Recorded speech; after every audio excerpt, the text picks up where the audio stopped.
আমি আপনার জন্য মাছ কিনতে চাইছিলাম, কিন্তু মাছ তো পাইলাম না। না পারি কি করবে এখন, করার কিছু নেই। এই জন্য ডিম কিনে আনলাম, ঠিক আছে। আর হচ্ছে আমি নিজেও গরিব মানুষ, এই যে বাজার সদাইগুলো করে দিছে এটা আমার টাকা দিয়ে কিন্তু করে দেয় নেই। আমেরিকা প্রবাসী একজন আঙ্কেল আর একজন আন্টি আমার কাছে পাঠাইছিল আপনাদের মতো অসহায় মানুষদের জন্য, ঠিক আছে। তো ওনাদের টাকার মধ্যে হতেই আপনাকে এই বাজার সদাই করে দিলাম। তা আপনি একটু তাদের জন্য দোয়া করে দেন। আচ্ছা,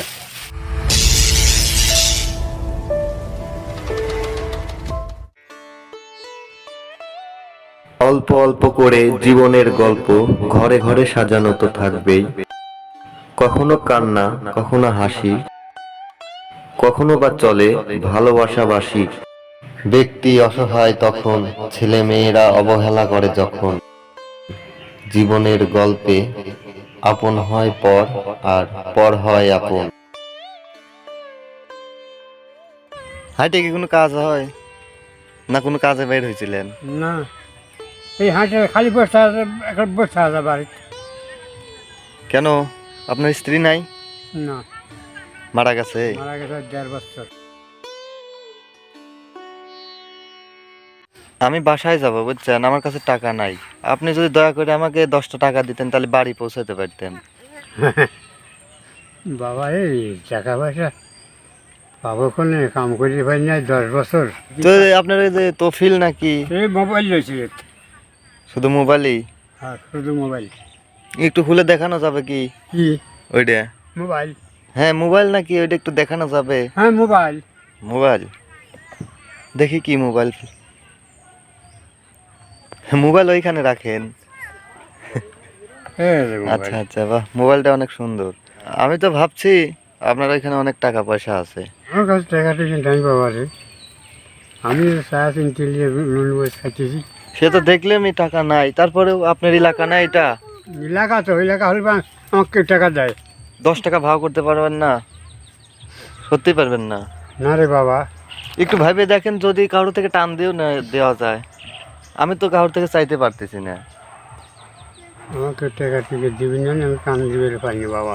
তাই নাকি? হয়। ও আচ্ছা ঠিক আছে। আমি তো আপনার চলার মতো কি এখন 1 টাকাও নাই আপনার কাছে? ও আচ্ছা, বসেন বসেন, মুরব্বী মানুষ, মাজা লেগে গেছে। আপনার কি কোনো সমস্যা? সমস্যা আছে, মাথার ব্যথা সরতেছে না। আপনি ছেলে মেয়েরে দেখান না, বলেন না আপনার সমস্যার কথা? হ্যাঁ, কি বলে তারা? ডাক্তারের কাছে নেয় নাই?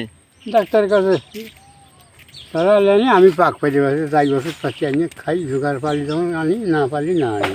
মানে তারা ডাক্তারের কাছে নেয় নাই? আপনাকে খাইতে দেয় কে? আমারটা আমি খাই। রান্না করে দেয় কে? আমি রাঁধি। আপনি রান্না করেন? হ্যাঁ। এই একটা জীবন হলো নাকি, এই বয়সে আপনি রান্না করেন? আপনার বাসা কোন জায়গায়? বাসা যেখানে আচ্ছা, এই গ্রামের নাম কি? চরপাড়া। ও, একটু আপনার বাসায় যাইতে মন চাচ্ছে, নিয়ে যেতে পারবেন আমারে? হ্যাঁ চলেন একটু যাই। আমার শ্বশুরের যে পায়ের তালের সমস্যা, মাজার সমস্যা, আমার শরীর থাকতে মেলাটা চিকিৎসা হইল, আমরাও হইলাম। এখন বর্তমান আমরা হইবে পারতেছি না। শ্বশুরই আগে 2-4 না একজন দেয়, দয়া হারে এই খায় দেয় লেয়াইতে, এই তো। আপনারা দিতে পারেন না কেন? আমরা দেব হইলো কেন, আমার বাড়িওয়ালার সমস্যা, আমার বাড়িওয়ালার পায়ে কি হয়েছে, আমার বাড়িওয়ালারও পায়ের সমস্যা। ও, আপনার বাড়ি? হয়। আর উনি আপনার কে হয়? উনি আমার শ্বশুর হয়। শ্বশুর হয় না? জি। ও, এই তো বাড়ি চলে আসছি। হয়, এটা বাসা। আচ্ছা যান, আগে যান, দেখি কি অবস্থা। আপনার শাশুড়ি নাকি মারা গেছে শুনলাম। আপনাদের এলাকায় যে রাস্তা, আমার জুতাই গেছে ছিঁড়ে, বুঝছেন, হাঁটফেল লাগিয়ে খালি কাদা। এই দেখেন বন্ধুরা, আমাদের জেলে ভাইরা ছিপ ফেলে মাছ ধরতেছে। এই পুকুরটাতে কেন মাছ ধরে? এটা কোনো নদী না, এটা একটা খাদ। এইখানে মাছ ধরার একটাই কারণ, মানে কেউ কিছু বলে সাহস পায় না। আর সেই কারণটা হচ্ছে, এইখানে একটা নেতা ছিল, এই যে আন্দোলন হলো না, এই আন্দোলনে মানে এই নেতা পালায়া যাওয়ার কারণে এইখানে সবাই মাছ ধরে খায়। আপনি একাই থাকেন নাকি আর কেউ থাকে? লাঠি একটা আছে। নাতি ছেলের না মেয়ের? মেয়ের সওয়াল। ও, ওই মেয়ের শালের সাথে এই খায় দেয়, ওই মেয়ের শালও কাজ কাম করে না কেউ, বুঝছেন? কত বড়? বড় শাল এই কিন্তু কাজ কাম করে না, ওই ডুডুমে হয়ে আমার থেকেও কি বড়? না, 8-9 বছর। তো এই 8-9 বছরের ছাওলে কি কাজ দিবেন বলে? তোমার সুখের লাইগা মাগো বইছো তুমি বিয়া। আর আপনার কাছে কেন থাকে আপনার নাতি? কেন থাকার ভাবে এই কথা কবে তো মেলা দূর দিয়ে করা লাগে। কেন থাকে এটা তো আমার সওয়াল আমার কাছে রয়েছে, আমার লাঠি লয়। আর তুমি যেন আমার লাঠি তো ফেলা দেবো। না না, সেটা ঠিক আছে, তার তো বাবা মা আছে তাই না? বাবা মা বাপ নেই, নিজের বাপ নেই, সৎ বাপ দেখতে পারে না। মানে মা আর এক জায়গায়, বাপ মরে যাওয়ার সালে মা আর এক জায়গায় কাজ করছে, ও মানে আচ্ছা। সেই বাপ দেখতে পারে না, বুঝলেন? তো এই বাবুটা কই? সে বাবু চারবার রয়েছে। ওই চাটমোকর এক দোকানে থুই দিছে। আহা, কি করবেন, দাদায়া চলে খাবার পান না। বাবা চলে গেছে মাগো ও মা তুমি যাইও না। তো এখন কি আপনি যে খাবার খাবেন এরকম কোনো কিছু আছে? আপনি তো বললেন একটা টাকাও নাই আপনার হাতে, খাবার খাওয়ার কোনো চাউল ডাউল আছে কি? চাউল আর আল্লাহ দাম বাবা তাই খাই। চাউল আছে আপনার কাছে? আছে। আছে তো কতটুক আছে? সামান্য। তাও যেটা সত্য এটা বলেন, কতটুকু? অতদিন মাইপে তুই খাই আমি। না সেটা ঠিক আছে। 30 চাল পাইছিল কাঠের, সেই 30 চাল যাইছে, তাই 15 মিনিট ধরে খাইতেছি। ও তাহলে আপনার 30 কেজি চাউল পাইছিলাম কাটে 15-20 দিন আগে না? এই লাগান 1 মাস হয়ে গেছে ভাই। 1 মাস হয়ে গেছে, তার মানে এখন আর ঘর কোনটা ওনার? ওই যে এটা আচ্ছা দেখে আসি একটু কি অবস্থা ঘরের। দেখো বাবা দেখো, আমার শাশুড়ির ঘরে অন্য কিচ্ছু না। কিছু নাই। এটা আপনার ঘর? হ্যাঁ, এই ঘরে থাকে আমার শাশুড়ি না শ্বশুর বলতে হয়। হ্যাঁ, এই জায়গায় থাকে। ও এই বিছানা, হ্যাঁ, এই এই যে বিছানা, পানের ডালা।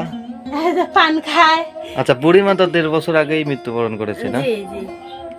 ও কই চাউলের এটা দেখি চাউল এই যে, কি অবস্থা চাউলের, কতটুকু কিনে দিতে হবে? পরিমাণ মতোই তো কিনতে হবে, বেশি। চাল মনে কর ফুরু গেছে, ওই তো চাল ফুরু গেছে। সকালে মনে কর ঘুরতে আসছিল, না দিছে আর ফুরু আর গেছে। এখানে কি? ওই ময়দা মাং আনছিল, ময়দা ফুরু গেছে। হ্যাঁ চাচা, তাহলে এটা কেমন কথা? সকালে ঘুরতে আসছিল, আপনার ঘরে তো চাউলই নেই, তারপরে বললেন চাউল আছে। নাইতে বাইরে ঘুরতে খাইছে মনে কর, খায়া দায়া লেখান কবে একটা কয়া লাইছে আর একটা। বয়স কত হবে আপনার শ্বশুরের? বয়স আর কত? 90 বছর হয়ে আছে। 90 বছর? ও মাই গড! কিন্তু আপনি ঘরে চাউল নাই, কিছু নাই, আপনি কিছুই তো বললেন না আমারে। বললেন যে আছে, কই আছে? আমি তো দেখলাম নাই। আপনার যে যে জেরে চাউল রাখেন, যে ড্রামে চাউল রাখেন, দেখেন বন্ধুরা এই ড্রামটাই কেমন যেন মুচড়ে পড়ার মতো ভিতরেও। ওই তো চাউল পুরো গেছে, আমি কি কবে আপনার কাছে কয়া হচ্ছে কেন পাচ্ছে না কবে একটা সমস্যার কথা বলতে হয় চাচা, নইলে সমাধান করবে কে? আপনার সমস্যা যদি কেউ জানে তাহলেই সমাধান করতে পারবে, না জানলে কি সমাধান হবে? তা কি হয়? তেন আমি যে অবাই চলে গেলাম না, তাহলে কি হলো না? কি খেয়া থাকলেন না? আল্লাহ চলাবে এটা, চলায় না তো আল্লাহ চলায়। আল্লাহ চলা, তোমরা হিন্দাই করবে তো। হ্যাঁ তোমার আচ্ছা ঠিক আছে, বাইরে চলেন, আপনার জন্য কিছু কেনাকাটা করব।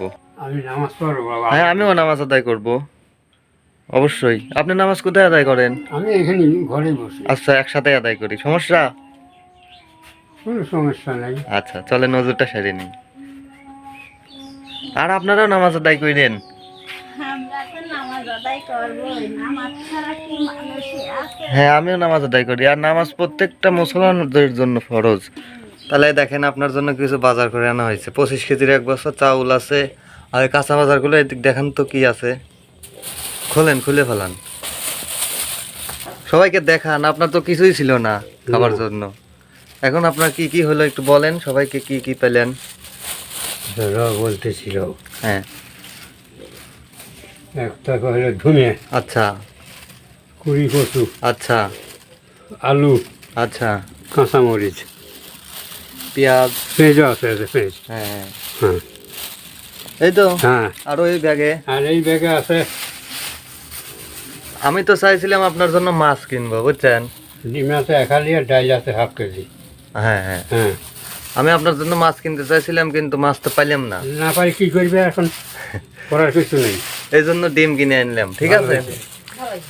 আর হচ্ছে আমি নিজেও গরিব মানুষ, এই যে বাজার সদাইগুলো করে দিছে এটা আমার টাকা দিয়ে কিন্তু করে দেয় নেই। হ্যাঁ, আমেরিকা প্রবাসী একজন আঙ্কেল আর একজন আন্টি আমার কাছে পাঠাইছিল আপনাদের মতো অসহায় মানুষদের জন্য, ঠিক আছে। হ্যাঁ, হ্যাঁ। তো ওনাদের টাকার মধ্যে হতেই আপনাকে এই বাজার সদাই করে দিলাম। হুম, তা আপনি একটু তাদের জন্য দোয়া করেন। আচ্ছা। নামাজ তো 5 ওয়াক্তই পড়েন দেখলাম। দিতে পড়ি, তাই জানি পড়ি। হ্যাঁ 2 ওয়াক্ত আমিও আপনার সাথে নামাজ আদায় করলাম, ভালোই লাগলো আমার। আপনার কেমন লাগছে? ভালো, ভালো, হ্যাঁ। খুবই ভালো। একটু নামাজ আদায় করে দোয়া করেন হ্যাঁ। ওনাদের জন্য, হ্যাঁ। আচ্ছা, এই বাবা পয়সা নেই, চিকিৎসা করবেন না। কি সমস্যা? মাজা তাকে ধরে, হ্যাঁ, এই যে- ব্যথা। এই যে বললাম না বন্ধুরা, শীষ যাই দিতে পারে না, রুকু করতে পারে না। ওই তো আমি নিজেই তার প্রমাণ। পায়ের টাইলে তো সমস্যা। আমাদের চ্যানেলের সাধ্য অনুসারে যতদূর আমরা পারি আপনাকে দিয়ে যাওয়ার চেষ্টা করেছি বা দিয়ে গেছি। এতে আপনি খুশি তো নাকি? হ্যাঁ, এখন প্রাণপ্রিয় দর্শক বন্ধুরা, আপনাদের কাছে বিনীত অনুরোধ করছি, আপনারা দয়া করে হলেও এই অসহায় মানুষটির জন্য একটু চিকিৎসার ব্যবস্থা করবেন। চাচা নামাজ আদায় করতে সমস্যা হয়, চাচা সমস্যা হয় না? হয়। আচ্ছা, যদি কেউ কোনোভাবে সহযোগিতা করতে চায় আপনাকে, তাহলে আপনার কি বিকাশ অ্যাকাউন্ট নাম্বার আছে? বিকাশ নাম্বার আছে, নাম্বারটা বলে দেন। এটা হচ্ছে আপনার যোগাযোগ নাম্বার, যদি কেউ আপনাকে ফোন দিয়ে বিকাশ অ্যাকাউন্ট নাম্বার চায় তাহলে দিয়ে দেওয়ার চেষ্টা করে না। হ্যাঁ, আচ্ছা বন্ধুরা, যেহেতু এই মুরব্বী নাম্বারটা বলতে পারে না, মানে এনাকে খুঁজে পাবেন যে নাম্বারে, সেই নাম্বারটি হলো 01728001752। আবারও বলছি, এই মুরব্বী অসহায় লোকটির সাথে যোগাযোগ করার নাম্বার 01728001752। আচ্ছা, কেউ যদি আপনাকে ফোন করে তাহলে সত্য যেটা এবং আপনার সমস্যার কথাগুলো বললেন, হ্যাঁ। হ্যাঁ, আর এই যে এই সহযোগিতা মানে যারা করলো তাদের জন্য অবশ্যই দোয়া করবেন, হ্যাঁ, হ্যাঁ, দোয়া করা লাগবে তো। আর আমার জন্য একটু দোয়া করবেন। তোমার জন্য করবা, তুমি এতটুকু কাহিনী করে করছি যাও বাবা। আচ্ছা আচ্ছা, তুমি না আসলে তার আমি পাইলাম না, তুমি না দেখলি। সমস্যা নাই। তো আজকের মতো আপনি ভালো থাকেন, হ্যাঁ, সুস্থ থাকেন। তো বন্ধুরা, আপনারাও ভালো থাকবেন, সুস্থ থাকবেন। আমাদের ভিডিওর মধ্যে যদি কোনো ধরনের ভুল ত্রুটি হয়ে থাকে তাহলে অবশ্যই আমাদের ক্ষমার দৃষ্টিতে দেখবেন। আর যদি ভিডিওটি ভালো লাগে তাহলে অবশ্যই একটি লাইক করবেন, শেয়ার করবেন এবং কমেন্ট করে জানিয়ে দেবেন আপনাদের মূল্যবান মতামত। যারা আমাদের চ্যানেলে নতুন, এমন অসহায় ও গরিব দুস্থ মানুষদের ভিডিও পাওয়ার জন্য অবশ্যই আমাদের চ্যানেলটি সাবস্ক্রাইব করে আমাদের সঙ্গেই থাকবেন। সবার মঙ্গল ও সুস্বাস্থ্য কামনা করে আমাদের আজকের ভিডিওটি এখানেই শেষ করছি। আল্লাহ হাফেজ।